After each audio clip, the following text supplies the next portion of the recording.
Ako si Rod. May pangarap ako kaya ginagawa ko to. Kaya tara, samahan niyo ako. Niyaya nga pala ako ng mga kalase ko dito para kumain ng street food. Mga karod, dito nga pala mga tinda nila. Meron dynamite, kwek-kwek, shanghai at marami pang iba. Lahat nga ng mga to, napakasarap mga karod. Ang binili ko lang pala dito ay piritong kamute at turon. At bumili na rin ako ng pantulak na buko pandan. At dito na lang din kami kumain dito sa Getly. Ito nga pala ang mga kaklase ko na nagyaya sa akin kumain dito sa labas. Sila nga ang dalawa ang lagi ko kasama pag pumapasok kami sa school. Itong dalawa na kaklase ko na to ay napakabait nila sa akin.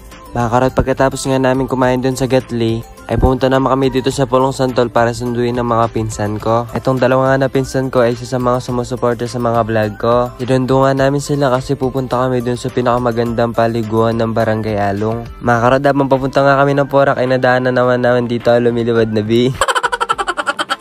Siguro pag ako papagawa ng gas station, ilalagay ko paro-paro G. Charorot!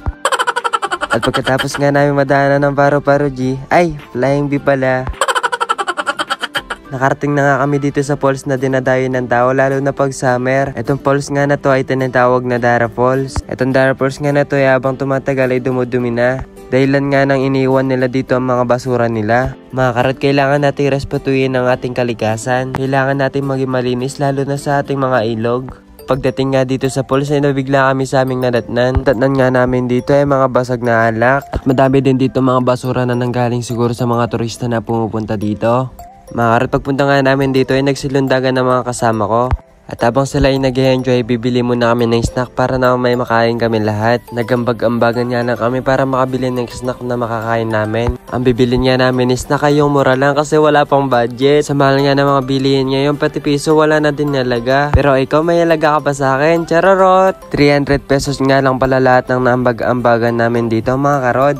Dito nga lang kami bumili sa dansa kasi mas mura dito. At pag namamalengke nga si mama ay dito din siya bumibili ng kanya mga paninda kasi nga mas mura dito. Abang pumipili nga kami dito na snack na makakain, ay pumipili naman dito si Prince ng dilata na kanyang uulamin. Ang napili niya ng dilata dito ay Argentina corned beef para din na daw siya magluto. Pagkatapos nga niya pumili ng dilata na kanyang uulamin ay nagbayad na kami dito sa counter. Mga karot, tignan mo nga naman yung mga pinagbabayad namin ay puro bariya. Parang kinupit ko lang sa tindahan ni mama, charorot! Pagkatapos nga namin magbayad ay bumalik na din kami baka kasi hinahanap na kami ng mga kasama namin. Pagpupunta ka nga dito sa Dara Falls ay makikita mo dito ang magagandang view. Madami nga din pala mga nagsisipuntahan ng mga tao dito lalo na tuwing summertime. Pagpupunta nga kayo dito ay medyo mag-ingat kayo kasi itong Dara Falls na to ay medyo may kalaliman.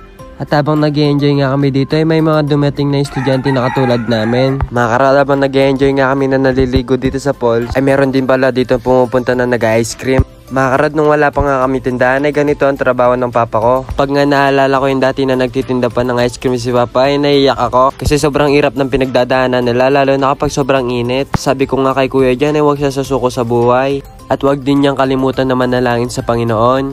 Dahil ang Panginoon ay isa sa mga sandata nating mga mahihirap. Habang tinitignan ko nga si kuya dyan ay parang ramdam na ramdam niya talaga ang pagod. Kaya tayong mga anak ay suklihan natin ang mga ginagawa ng ating mga magulang. Kaya nila ginagawa ang pagpapahirap dahil sa atin, dahil gusto nila na makatapos tayo sa ating mga pag-aaral.